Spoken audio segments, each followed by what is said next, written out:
नमो भगवते वासुदेवाय। ओम नमो भगवते वासुदेवाय।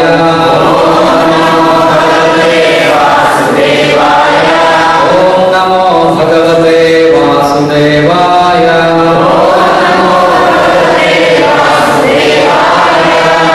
Reading from Srimad Bhagavad Gita, chapter 5, text 11. कायेन मनसा बुद्ध्या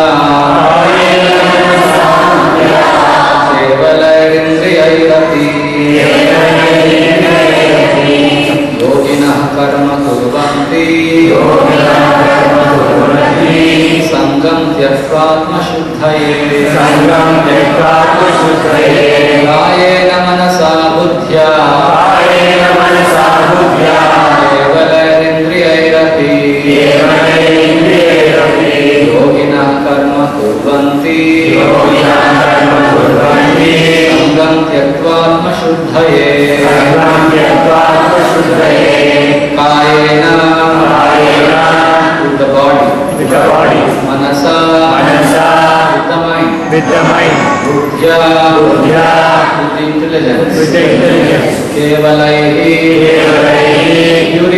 purified, indriyaihi with the senses, api even with yoginaha Krishna conscious persons, karma actions, kurvanti sangam attachment, tyaktva giving up, atma self, shuddhaye for the purpose of purification.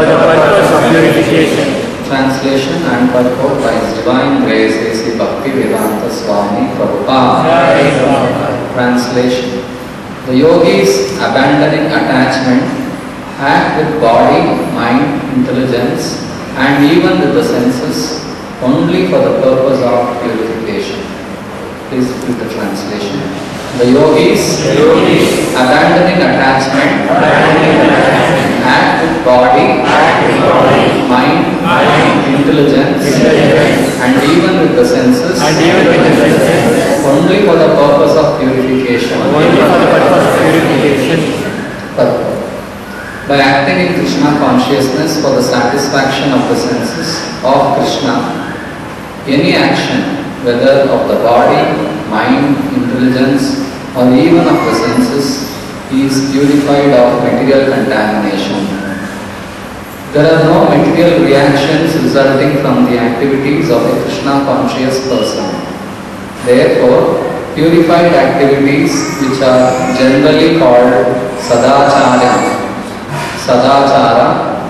can be easily performed by acting in Krishna consciousness. Srila Rupa Goswami in his Bhakti Rasamrita Sindhu describes this as follows. Iha yasya harer dasye karmana manasahira nikhila swati avasthasu jivanmuktasa uchyate. A person acting in Krishna consciousness, or in other words, in the service of Krishna, with his body, mind, intelligence and words, is a liberated person even within the material world, although he may be engaged with many so-called material activities. He has no false ego, nor does he believe that he is this material body, nor that he possesses the body. He knows that he is not this body and that this body does not belong to him. He himself belongs to Krishna and the body too belongs to Krishna. When he applies everything produced of the body, mind, intelligence, words, life, wealth, etc., whatever he may have within his possession, to Krishna's service, he is at once doubted with Krishna. He is one with Krishna and is devoid of the false ego that leads one to believe that he is the body, etc. This is the perfect stage of Krishna consciousness. Thus ends the Bhaktivedanta Prabhupada.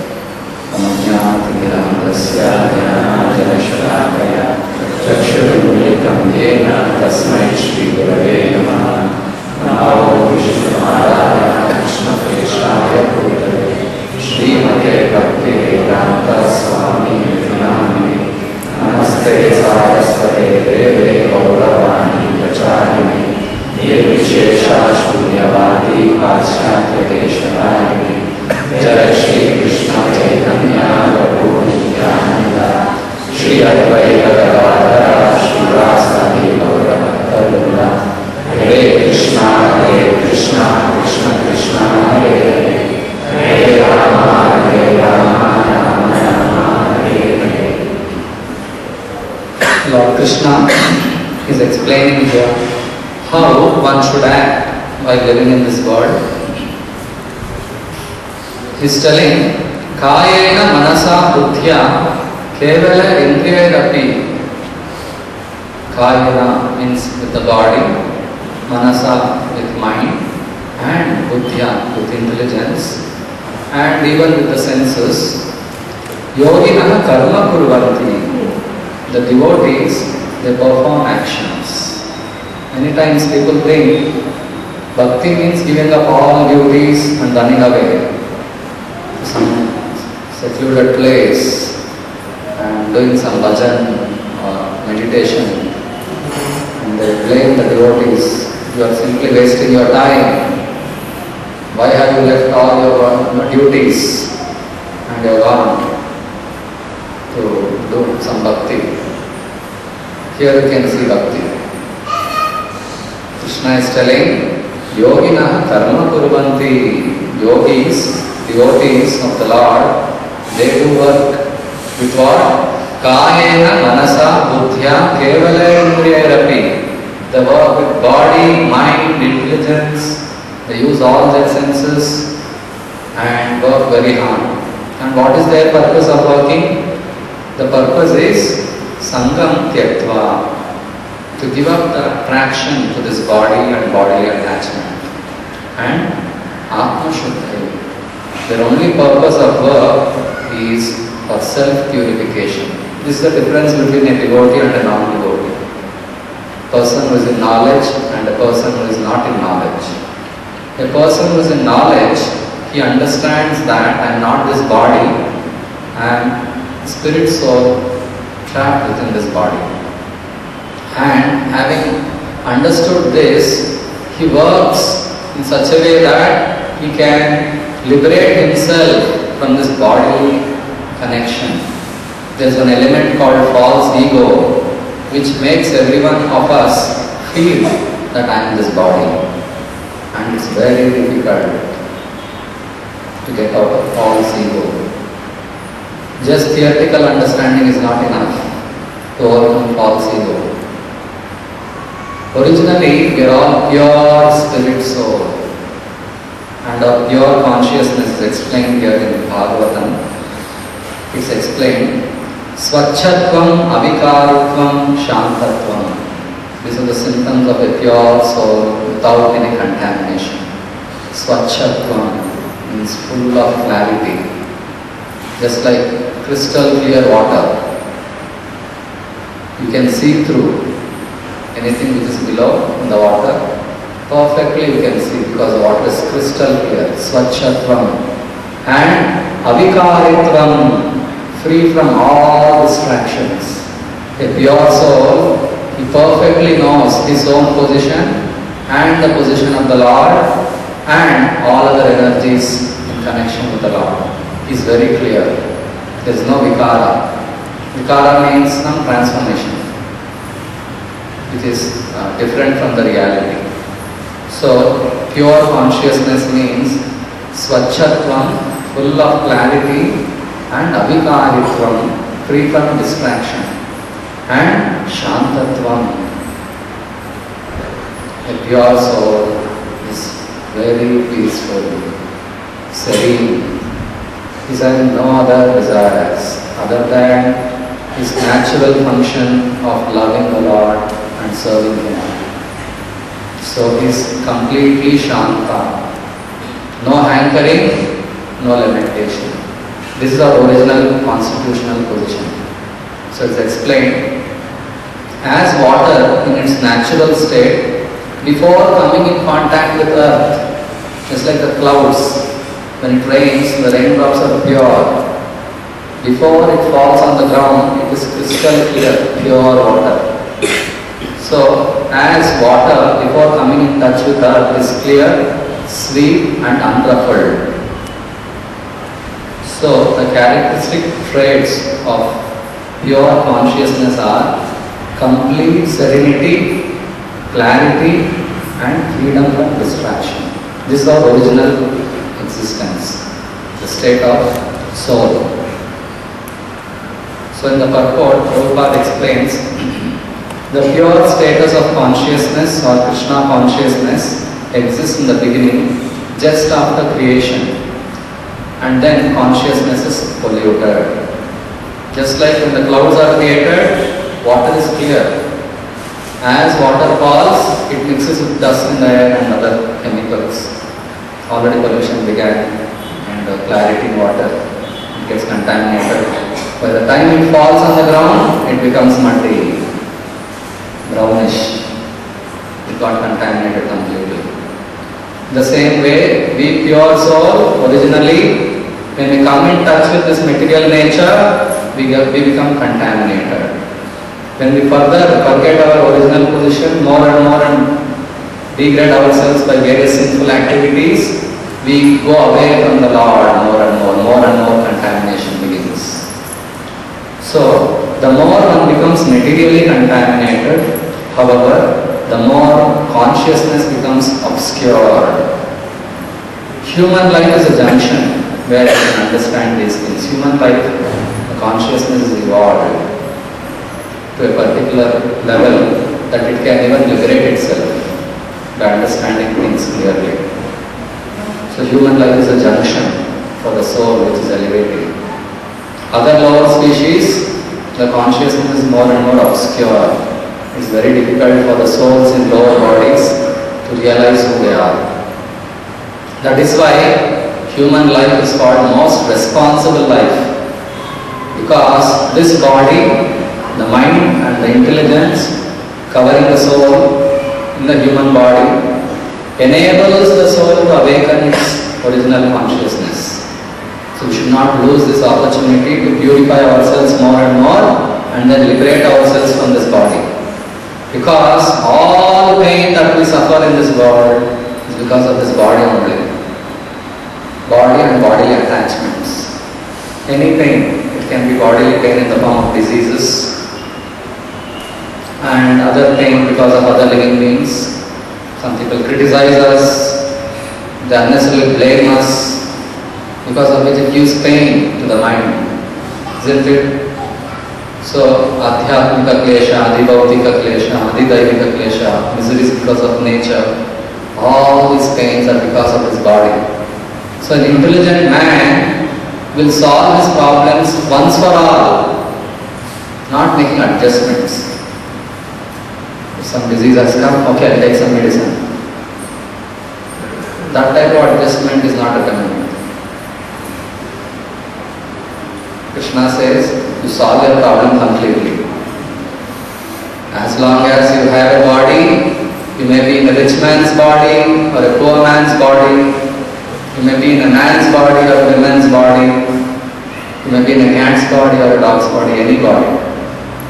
This misery will come, it is law of nature. So an intelligent man will solve this problem altogether. So for that Krishna is telling, Kayena manasa buddhya kevala indriyarapi yogina karma kurvanti sangam tektva atma shuddhaya. He works with the same body which is giving him trouble, using the same body, using the same mind, he treats it a little differently. Now naturally our senses are getting attracted to the various sense objects. But under the expert direction of a spiritual master, we can utilize the same body, mind, intelligence and senses to engage in serving Krishna, which liberates the soul from the contamination, which purifies the soul. So here Prabhupada is explaining, in pure consciousness one can perceive a slight reflection of the Supreme Personality of Godhead. As in clear, unagitated water, free from impurities, one can see everything clearly. So, in pure consciousness or Krishna consciousness, one can see things as they are. One can see the reflection of the Supreme Personality of Godhead, and one can see his own existence as well. Just like when sun rises, we can see everything surrounding us and we can see our own self. In the same way, when we are in pure consciousness, we can see the Supreme Lord and we can see our own self and our relation with Him. So this is our duty. How to get out of false ego. Now, we are thinking, I am this body. Everything connected to my body, my wife, my children, my nation. India means, yes. India loses, cry for 10 days. They are our enemies, they should lose. Like that. This is all various levels of false ego. Identifying oneself with the body. So there was one king called Chitraketu. He was king of Shurasena and very opulent king, and he had very good ministers and everything was flourishing, lots of wealth, name, fame, position. And as usual he married, but for his misfortune he didn't have a child, because after marriage child is expected, isn't it? Just living in a room is not called graha. Grihini graham ityuchyate. When one has wife, only then that house is called graha. We may stay in a house alone, but that is not graha. That is only a room or a house. But if you bring housewife, then that room becomes graha. Graha it becomes. So grihini is important. But just having grihini also is not enough. Putra hinam graham shunyam. Without putra, graha is shunya. So therefore, people hanker behind the son. And they become so upset that we don't have children. Nowadays, they go to various doctors and travel to different temples and pray to the Lord because they want a son. So Chitraketu also, he married, but he didn't have a son. So it was always pain in one of the corner of his heart. I don't have a son. Then he married one more, just for the sake of a son. First queen anyway she could not produce. So he's a king, very wealthy. So he married one more and tried, but he didn't have a son again. So what to do? He married again one more. So third wife. Unfortunately, he didn't have a son.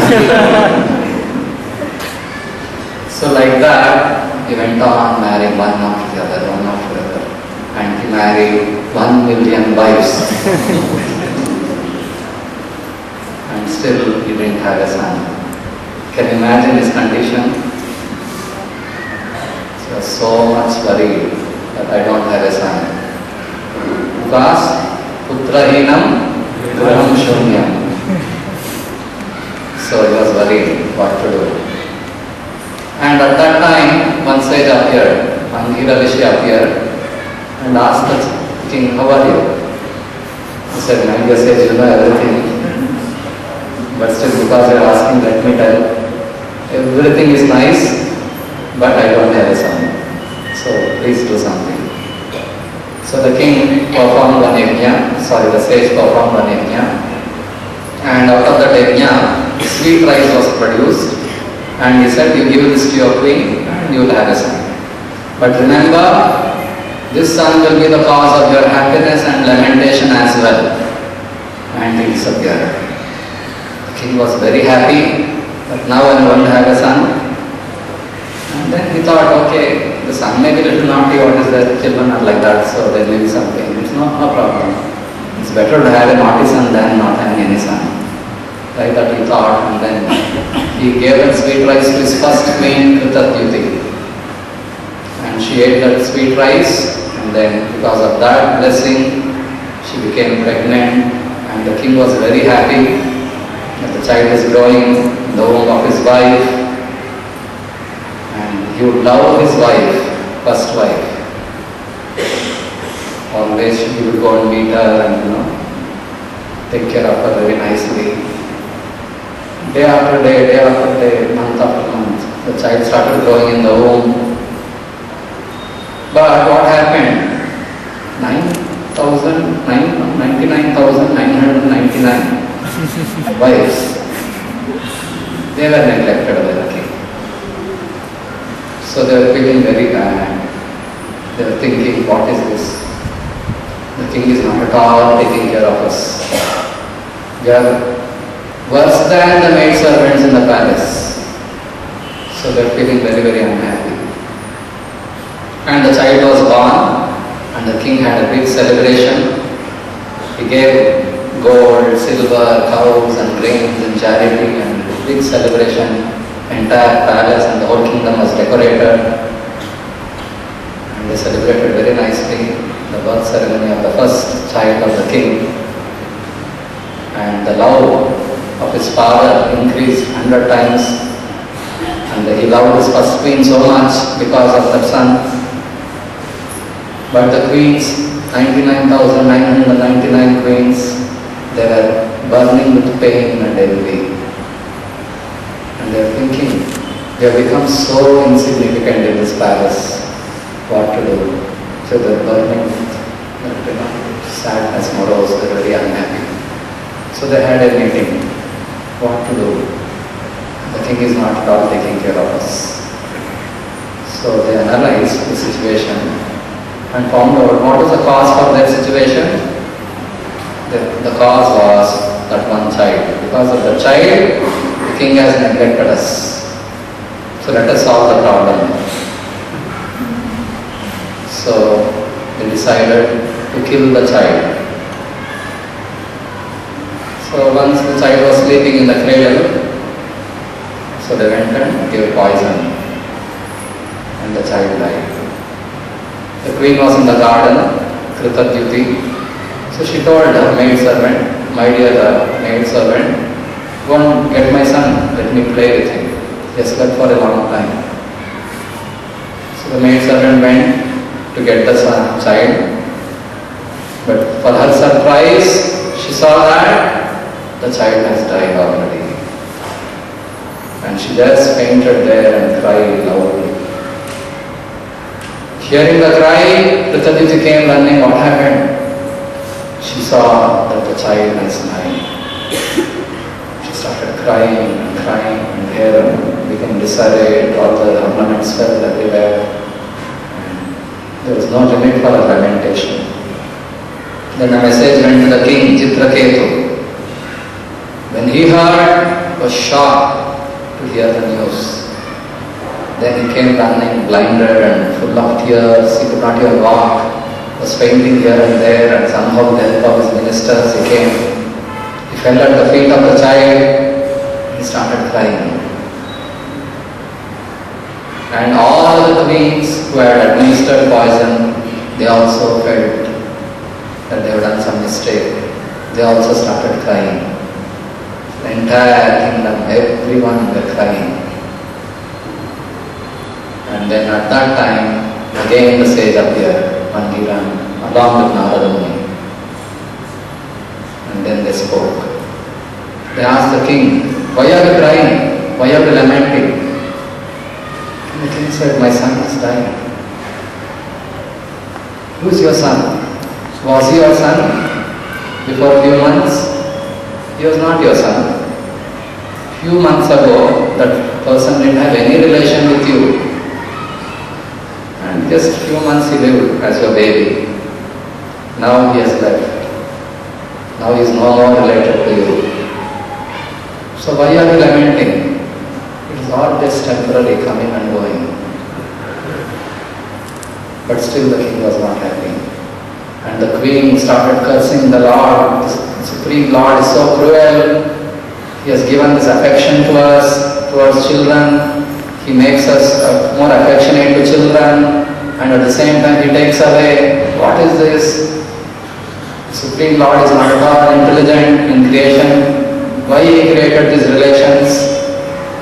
And she started cursing and blaming the Lord. So looking at their lamentation, Narada Muni, he brought back the soul, which had left the child's body. With his mystic power, he called the soul. He told, my dear soul, see your father and mother, they are crying for you. Why did you live and go? Still you have so much time. You have to enjoy the royal opulence of your father. So come back inside the body and again continue living. So the soul entered into the body and the child got up. Then Arjuna asked, see, look at your father and mother, they are crying for you. And the soul saw the child. Which father and mother? I have been wandering in so many lives. I had cat father and mother, dog father and mother, buffalo father and mother, monkey father and mother. I have so many fathers and mothers I have.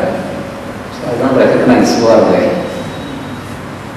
I have been wandering based on my own karma in various bodies.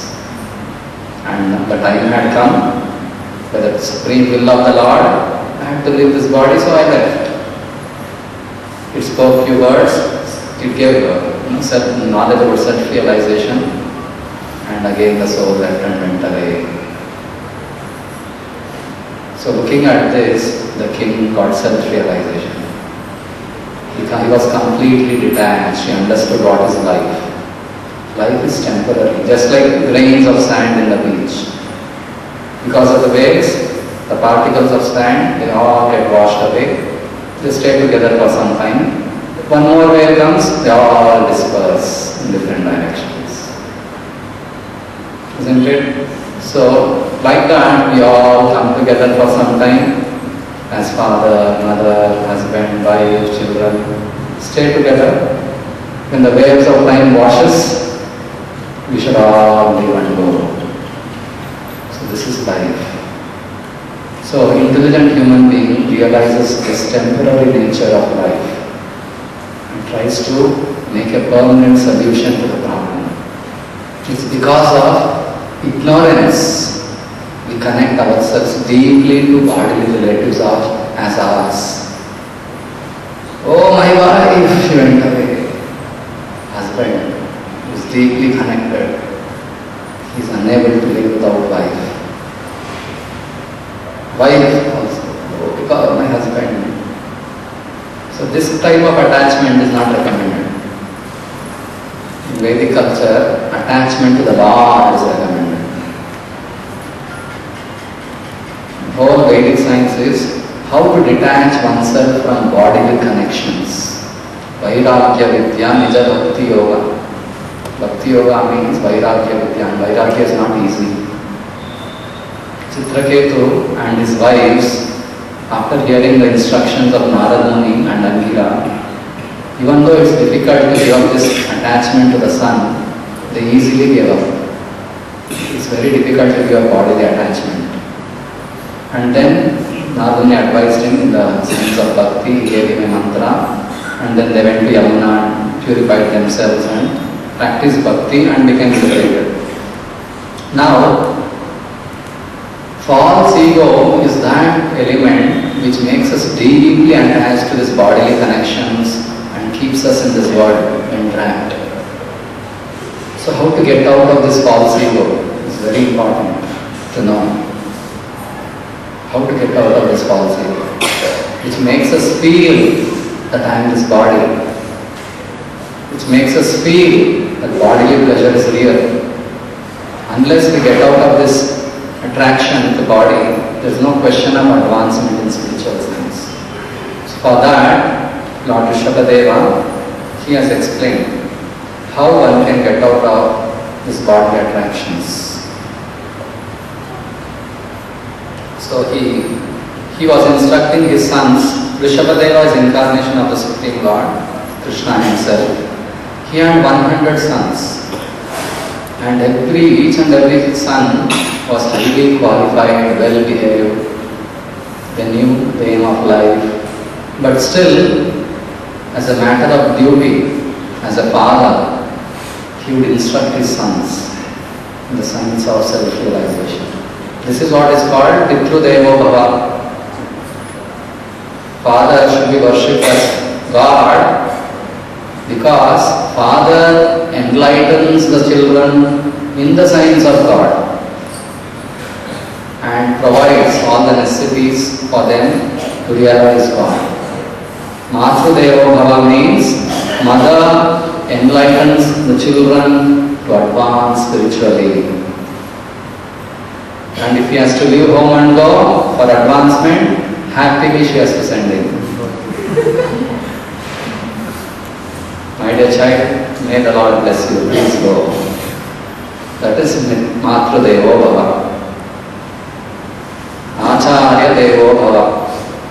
Spiritual master has to enlighten his disciples in advancing towards the Supreme Lord. That is why they are worshipable like God. Not simply Matru Deva Bhava, Pitru Deva Bhava, and nothing, no talks about God, no worship of God at home, all TV, cinema, cricket. So that's not applicable for such people. Matru Deva Bhava, Pitru Deva Bhava, Acharya Deva Bhava are applicable for those who are actually devotees and train up their children to become devotees. Only they are eligible for this worship.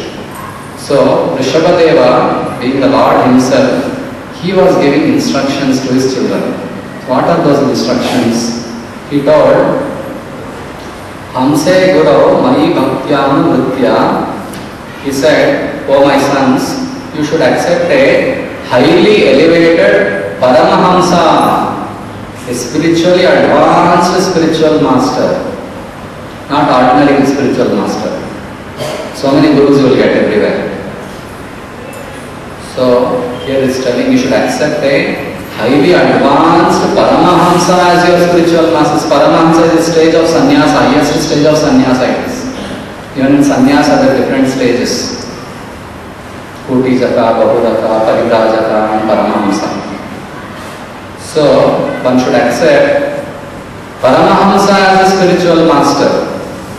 And then, in this way, you should place your faith and love in me, the Supreme Personality of Godhead.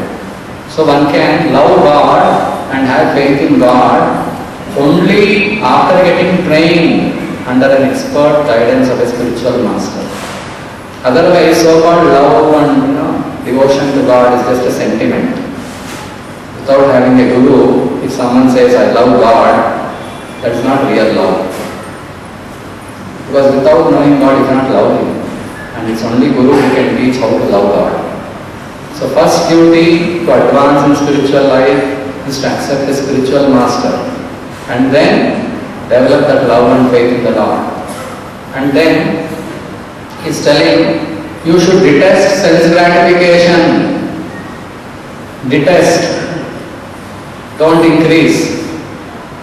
Or don't continue. Sense gratification. This is the greatest stumbling block in self-realization because sense gratification is the root cause of contamination of the soul. The soul fell down into this material world, it got contaminated because of misuse of free will for sense gratification in different ways. So now we have to go back. To go back, we have to now give up sense gratification voluntarily. It will not happen. One day will come when I will become free from sense gratification. That day will never come. It will start from today. Bhalana Kaiva, Chaitanya Mahaprabhu has told. Don't eat palatable dishes. So, detest sense gratification beginning with the tongue. Eat simple food on normal days. Sunday you come here, peace will give. You can eat. Because acharyas know, you cannot control so easily. So Prabhupada has told Sundays you can have some special item you can offer and eat. And on festival days. So in a regulated way, Paramahamsa Guru knows our condition. He helps us, he guides us how to control the senses. So detest sense gratification. And then tolerate the duality of pleasure and pain. These pains and pleasures come as long as we are in this body, there will be pain. You cannot avoid it. So when pains come, or even pleasures, when pain comes, don't be too lamenting and don't identify yourself, tolerate. Try to solve some diseases, come take some medicine if it doesn't know what to tolerate. If some achievement, you have achieved something, don't have to be so happy. Be neutral. Control yourself. Don't have to be too proud that I achieved it. Pride is a stumbling block towards self-realization. In Kena Upanishad, one instance is given how pride covers real knowledge. Generally, suras and asuras, they keep fighting with each other. Sometimes suras win, sometimes asuras win. So once what happened, the devatas won. And so happy that we have won. Very proud of their abilities. So to teach them a lesson, the Supreme Lord appeared as an Yaksha.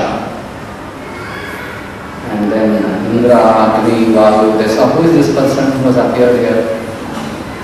So Indra sent Agni, go and find out who is he. So Agni went and asked, who are you? And the Yaksha said, who are you? Again asked the same question. Agni said, I am Agni. I can burn anything into ashes. So are you great? He said, yes, I am very great. If you are great, take this blade of brass. Burn this. Yaksha gave one blade of brass for Agni to burn. But Agni could not burn. Small blade of brass, dry. So he understood the ability to burn is not my ability. It was given to me by the Lord. He lowered his head, due to shame, and went down. And he told what happened. Then Vayu said, I will go and find out. Indra sent Vayu, go and find out who is that. So Vayu went. And he asked, who are you? Then Yaksha asked, who are you? He said, I am great Vayu. I can do anything in the world. I am so powerful. So are you great? He said, yes, I am very great. Okay, take this blade of brass, blow the snow. Vayu tried to blow, not even an inch blow. So Vayu became ashamed and went back and told Indra what happened. Then Indra said, I will go and test myself. Who is that? Indra went. By the time Indra reached, he disappeared from there. Then he saw Uma, wife of Lord Shiva. And then he asked her, who was that person who had appeared here? Then she said, don't you recognize? He was the Supreme Lord himself. You are so proud that you could not recognize him. So, when you are proud of your abilities, you cannot see the Lord even though he is in front of you. Krishna was there 5,000 years ago. How many people recognized him as God? Only few. Pandavas, Kunti Devi, Draupadi, Bhishma, Vidura, you can count. Akrura. Few people only knew that this person is not an ordinary person, even though he is roaming among us like an ordinary man, touching the feet of Kunti Devi and embracing friends, He's behaving like a human being, but actually he's not human being. Because they are pure devotees. They are not proud. So one should not be proud of one's abilities. We have to advance in spiritual life. So one should tolerate pleasure and pain. So when we get some pleasure, in terms of achievements, whatever it may be, you would have got a gold medal in something. You don't have to show to everyone. Because that ability is not yours. If you should recognize God. Offer that gold medal to God. Because it's God's ability. He has given you for some time and He will take it back after some time. So one need not be proud of one's ability. Tolerate pleasure and pain. And then try to realize the miserable condition of living entities who are miserable even in higher planetary systems. One has to realize human life is meant for this. Sit and discuss the problems of life. Like one devotee was telling when he was working earlier in a company, he saw that next to him only one worker was standing and operating some machines. And one big, huge rod, say puncture or something, big piston kind of thing, it came and fell on him suddenly and he got crushed to pieces. Not even a single bone was found. It was fully smashed into whatever paste. They could not find a single bone of him. That is miserable life. At any time, anything can happen. One more devotee was telling. After a long time, father, mother and children, they are separated because of education. Their children are far away studying. Parents are working in different directions. So they wanted to meet. So they all came to one road. And children are coming from this side. Parents are coming from this side to meet and embrace. In between, some birds are eating something on the road. As they ran, these birds, due to fear, they flew up. Tops in the construction, some construction work was going on. The worker was fitting some huge glasses and other things. When the birds flew, this worker got distracted and that huge glass fell. Both father, mother, children, everyone died. So this is miserable condition of life. Like that, one has to realize how miserable this life is, material life. So try to realize the miserable condition of living entities. And then undergo all kinds of austerities and pains for the sake of devotional service. One has to take up pain, austerities and penances for the sake of devotion. If you don't take up austerities and penances for devotion, then we'll have to work like a donkey outside for some other thing. Somewhere pain we have to take. So take up pain for the sake of devotion. Rise early in the morning. That is painful. But you have to rise. If you have to progress in devotion, you cannot be sleeping. You have to get up. At 4, take bath and attend the Arati of the Lord. Your whole life will become auspicious. Otherwise, danger awaits. You have to take up pain. We will have to go in the hot sun to meet people and tell about Krishna. You cannot be sitting nicely in AC room and doing devotion. No pain, no gain. Universal formula. You cannot trick God. The Lord is seeing how much pain you are taking. You have to pay, isn't it, to achieve anything?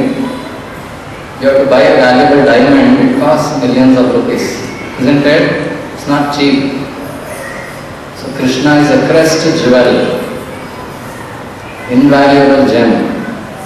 To achieve Krishna, you have to pay a very high cost.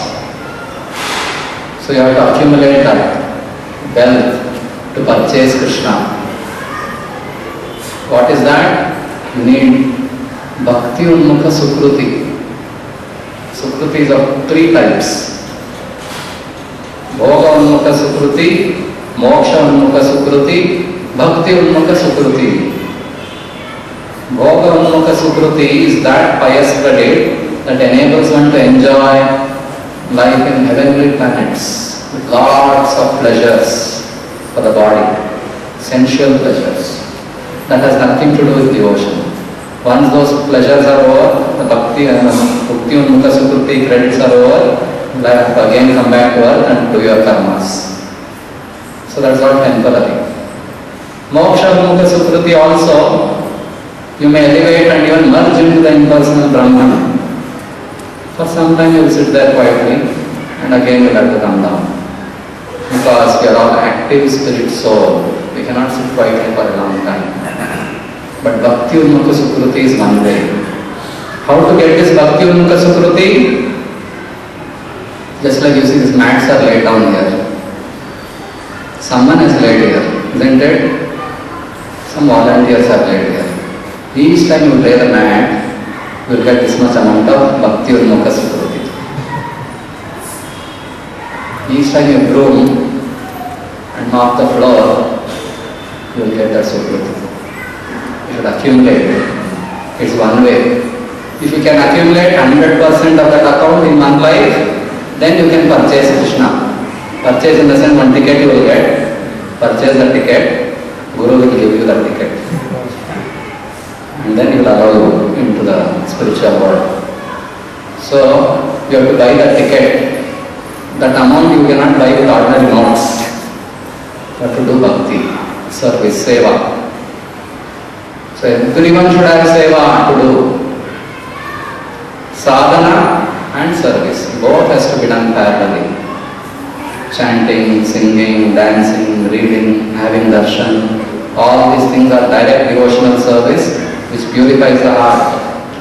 But even though we know that we have to do these things, like as it's explained here by Rishabhadev, further instructions are there. Even though we know that these things have to be done, we don't get that attraction to do it. We don't have that attraction. To get that attraction and interest to read every day Bhagavad Gita, Bhagavatam, one should do seva. Krishna is intelligent, he is saying now how much pain you are taking to achieve him. So everyone should have service to do. How many of you are having service? Raise your hands, let me see. Regular service? Only 3. Everyone should have service to do. Immediately after this class, you can meet our Prabhujis out there. Ask them. Not just prasadam service. Food distribution you can do. With your mouth you can tell to people, your neighbors, your relatives, your friends. Tell them to come to temple.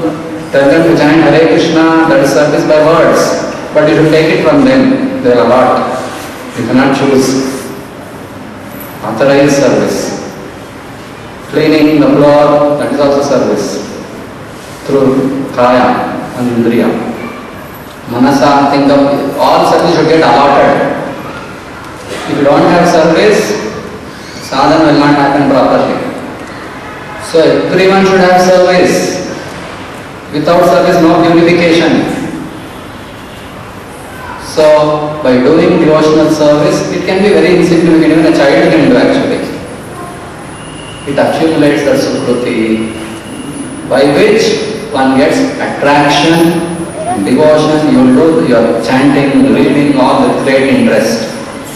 Otherwise it becomes very difficult to do. Even though theoretically you will be knowing, okay, you have to chant Hare Krishna. But while chanting you will be solving your problems in your mind.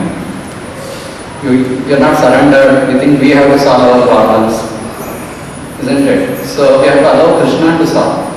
We should depend on him. So that dependence comes when we do service to Krishna.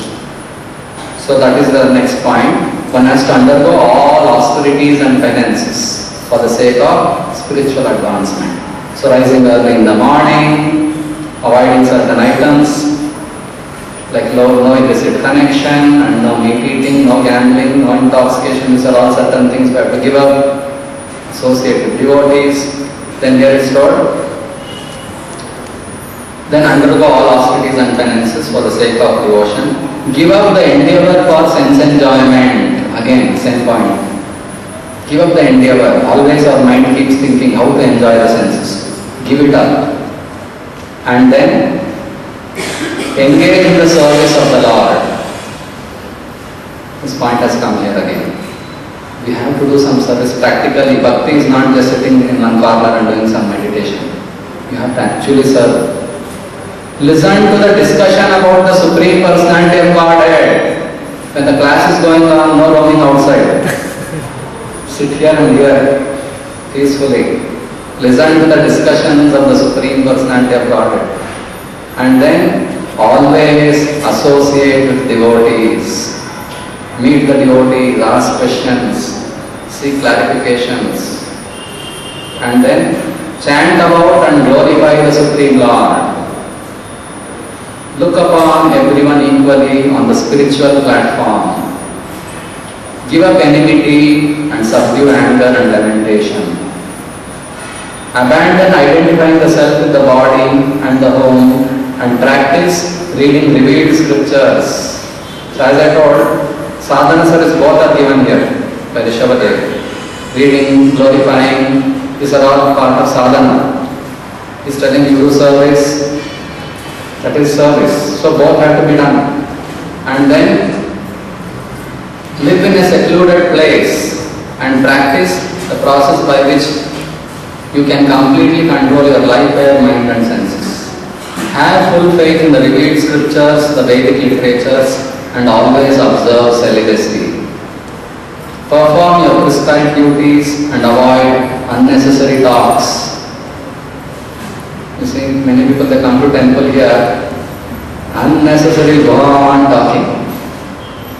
That is not required. We should talk about Krishna. That is important. And then always thinking of the Supreme Personality of Godhead, acquire knowledge from the right source. People have interest in God, but they buy some books here and there, everywhere they buy.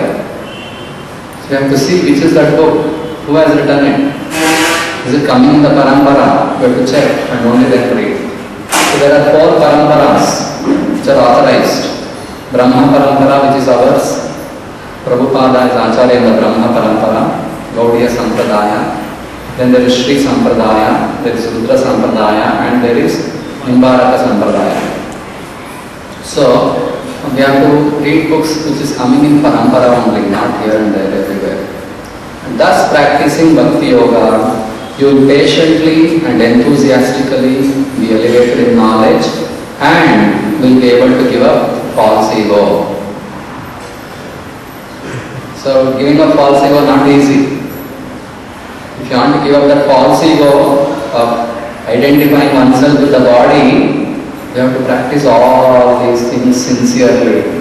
So if you see the principles given by Srila Prabhupada, he has given all these things in his program. So simply if you follow Prabhupada and his teachings, very easily one can elevate and give up false ego. So for that, we have to chant Hare Krishna mantra daily on beats, rise early, do arati to the Lord, offer food to the Lord and take only prasadam, control the senses in that way because tongue is most powerful sense, so control it by taking prasadam alone, read every day Bhagavad Gita and Bhagavatam, come and associate with devotees, learn from them more about Krishna and do some service. Not just come and go. Do service. Physically, mentally, intellectually, verbally, or through your wealth, contribute for the mission. In this way, we can make tangible advancement. So therefore, Krishna is telling, Kayena manasa buddhya kevala indriyairapi yoginaha karma kurvanti sangam tyaktva shuddhaye. Our goal should be only self-purification. That's the life's only goal. Nothing else should be our goal. This is real human life. So I'll stop here. Srimad Bhagavad Gita ki jai.